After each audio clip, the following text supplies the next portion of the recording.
तर अनुसूचित जातीमध्ये ज्या 59 जाती आहेत, आपण आता बघतो आरक्षणाचा जो फायदा आहे तो समान फायदा सर्व जातींना मिळतो का, असं कोर्टाने जर हे केलं असेल, अभ्यास केला असेल, त्यानुसार त्यांनी निर्णय केला असेल असं आपल्याला वाटतंय? नाही, कारण की सुप्रीम कोर्टाकडे ह्याच्यावर बोलण्यासाठी काहीच नव्हतं. नाही त्यांच्याकडे कोणता अभ्यास होता, नाही कोणत्या प्रकारचा त्यांच्याकडे अहवाल होता. परंतु काही गोष्टी कंटेम्प्ट ऑफ कोर्ट म्हणून येतात, त्याच्यामुळे सुप्रीम कोर्टावर जास्त भाष्य न करता मी या ठिकाणी स्पष्ट असं म्हणेल की सुप्रीम कोर्टाने या निर्णयावर पुनर्विचार करून सदरचा निर्णय हा रद्द करावा. ही कारण की सुप्रीम कोर्टाच्या निर्णयामुळे SC/ST वर्गाची ज्या काही जाती जमाती आहेत ह्याच्या एकता अखंडता ही विभागली जात आहे. कारण की हा समाज कित्येक वर्षानुवर्षे पीडित होता आणि अनटचेबल, त्याच्यावर झालेला अस्पृश्यता, त्याच्यावर झालेला सामाजिक बहिष्कार, त्याच्यासोबत झालेला भेदभाव ह्या आधारे यांना SC/ST वर्गामध्ये ठेवलेलं होतं.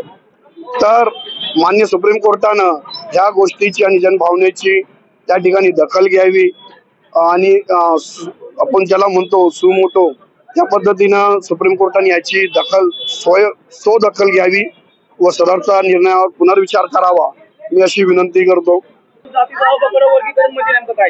SC कॅटेगरी मध्ये साधारणतः 59 जाती आहेत आणि या प्रत्येकाच्या जातीच्या म्हणजे त्यांच्या आकडेवारीनुसार, जनसंख्येनुसार त्यांच्या जे आरक्षण दिलेलं आहे, जे 13% आरक्षण आहे, या आरक्षणामध्ये विभागणी करून ते प्रत्येक जातीनिहाय ते आरक्षण दिलं जाणार आहे.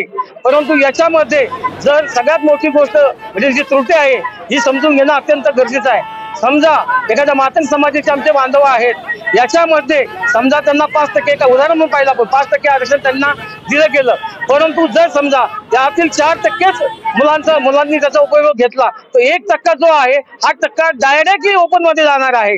त्याच्यामुळे हे SC समाजाच्या मोठ्या प्रमाणात नुकसान होणार आहे. आरक्षण होण्यासाठी अनेक वर्षापासून आरक्षण संघटनांची मागणी होती. या ठिकाणी जास्त करून मातंग समाज जो आहे, जो आपला बांधव आहे, याचीच ही मागणी आहे. परंतु आज जर पाहिलं गेलं तर मातंग समाज जो आहे तो कोणत्या सोबत जास्तीत जास्त आहे. तुम्ही जर पाहिलं गेलं जसं देवेंद्र फडणवीस यांनी मागे जाहीर केलं होतं की OBC समाज हा जो आहे तो भाजपाचा म्हणजे काय म्हणतो कायमस्वरूपी मतदार आहे.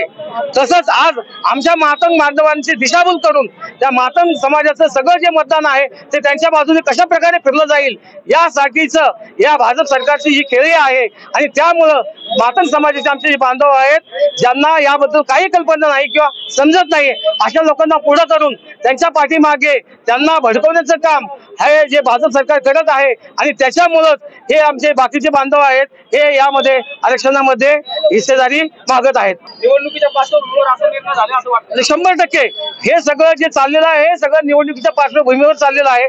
कारण मागच्या काळामध्ये भाजप लोकसभेमध्ये भाजपला मोठ्या प्रकारे दणका बसली या महाराष्ट्रामध्ये भेटलेला आहे आणि त्यासाठी मतांची जुळवाजुळव करण्याकरिता भाजप अशा प्रकारच्या खेळी या ठिकाणी सातत्याने करत आहेत. सामाजिक एकता राहणं गरजेचं आहे. या ठिकाणी सामाजिक एकता केव्हा टिकू शकतं, ज्यावेळी सर्व समाज बांधव म्हणजे जे SC मध्ये असतील, OBC मध्ये असतील किंवा ओपन मध्ये असतील त्यांनी आपापले जे दिलेलं आहे हे स्वतःच्या बळावर कसं टिकवता येईल यासाठी जर प्रत्येकाने प्रयत्न केले तर 100% अशा प्रकारचा निर्णय आपल्याला या ठिकाणी मिळू शकतो. अनेक वर्षापासून वर्ग व्हावी म्हणून वर्गवारी करावी यासाठी अनेक संघटनांनी आंदोलन अनेक वर्षापासून केलेली, त्याबद्दल कारण मला असं वाटतं की त्याच्यासाठी ना त्यांना थोडंसं मार्गदर्शनाची कमी किंवा वस्तुस्थिती न कळणं हा त्याच्या मागचा त्यांचा हेतू असेल. त्यांना मी दोष देत नाहीये. असं जर त्यांना वाटत असेल की फक्त आरक्षण फक्त बौद्ध समाजच घेत आहे बाकीचे घेत नाही तर असं नाहीये. आणि बौद्धांची प्रगती फक्त आरक्षणामुळे नाही झाली. बौद्धांची प्रगती ज्या सगळ्या रूढी परंपरेला जुगारल्यामुळे बाबासाहेबांनी बौद्ध धर्म स्वीकारला आणि म्हणून आम्ही बौद्ध धर्म स्वीकारला आणि आम्ही त्या समाज व्यवस्थेला आम्ही लढा दिला, तो संघर्ष केला म्हणून आमची प्रगती झाली. हे सगळ्या समाजाला लक्षात करून घ्यायला गरजेचं आहे. अजून नाही मिळालं. आता पण तुम्ही जाल तर झोपडपट्ट्यांमध्ये 7वी 8वीच्या पुढे शिक्षण होत नाही.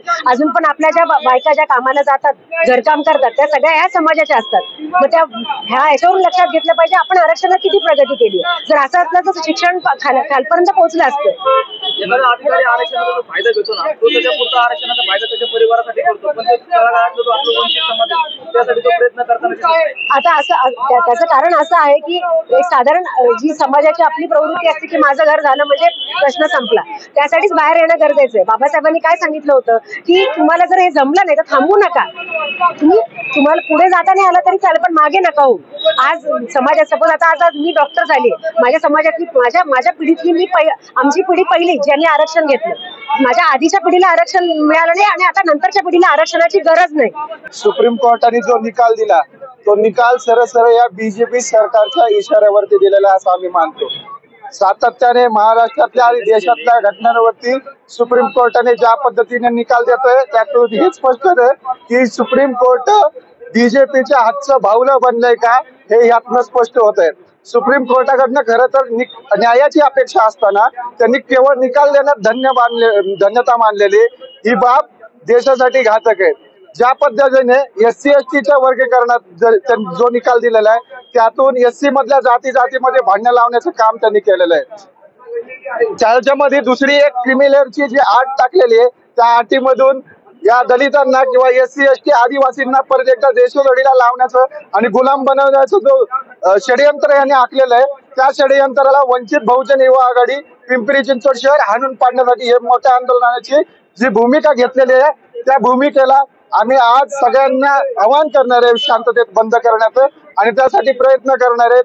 या आंदोलनाची जास्तीत जास्त लोकांपर्यंत पोहोचून माहिती देऊन व्यापक करून त्या लोकांना या आंदोलनामध्ये सहभागी करून घेण्यासाठी प्रयत्न करणार आहोत. या आंदोलन बुलंद करणार आणि SC STच्या न्यायाचं आव्हान बुलंद करणार आहोत.